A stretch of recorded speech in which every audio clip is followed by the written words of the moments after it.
Vamos a hacer el unboxing del juego azul. Espera, que le vamos a poner los focos necesarios para que se grabe con buena iluminación. En teoría el unboxing debería abrirlo solo con Vale. una mano, ¿sabes? Estamos quitándole lo que vendría a ser el plástico que viene dentro de la caja. Como comentarista. A ver, dentro de la caja vendrá el juego, tal vez. ¡Viene el juego! ¡Ah, qué chuli! ¿Nos ha Te salido una regalan caja? unos posavasos. Muy bien, ¿qué es esto? Las reglas. ¿Son las reglas? Sí, son las reglas, muy bien. Aquí, 2 hojas de reglas, perfecto.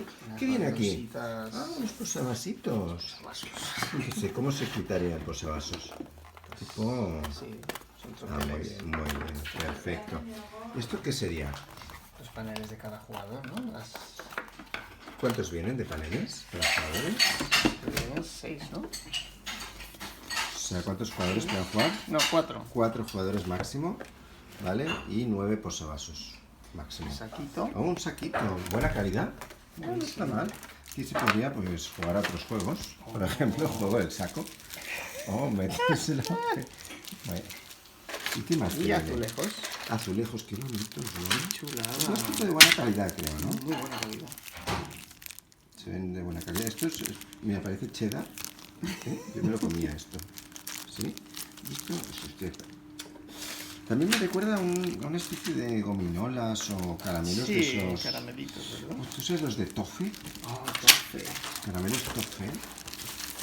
¿Y este por qué no tiene colorcico? O sea, este viene como en su Rojo tal cual. serigrafía, ¿no? Como el azul tal El cual. azul tal cual, ¿eh? Y ahí Tenía pues, presupuesto para tres más. decoraditos. Oh, qué bonito, este es el más bonito de todos. Estaréis de acuerdo conmigo, ¿verdad? Más bueno. Perfecto, de luego viene aquí lo que sería lo de marcar los puntos, que sería una madera un poco guarra, yo creo, pintadita, perfecto. Y aquí vendría pues la última loseta, la del punto negativo. Pues eso, ¿veis? Caja azul, muy bonito, ¿eh? Todo esto, pues muy bien, ¿no? Muy bien. Este es el unboxing. Ya sabéis, si os queréis gastar 35 euros, azul. Un juego para gatos. ¡Miau! No es para ti, el cheddar no es para ti.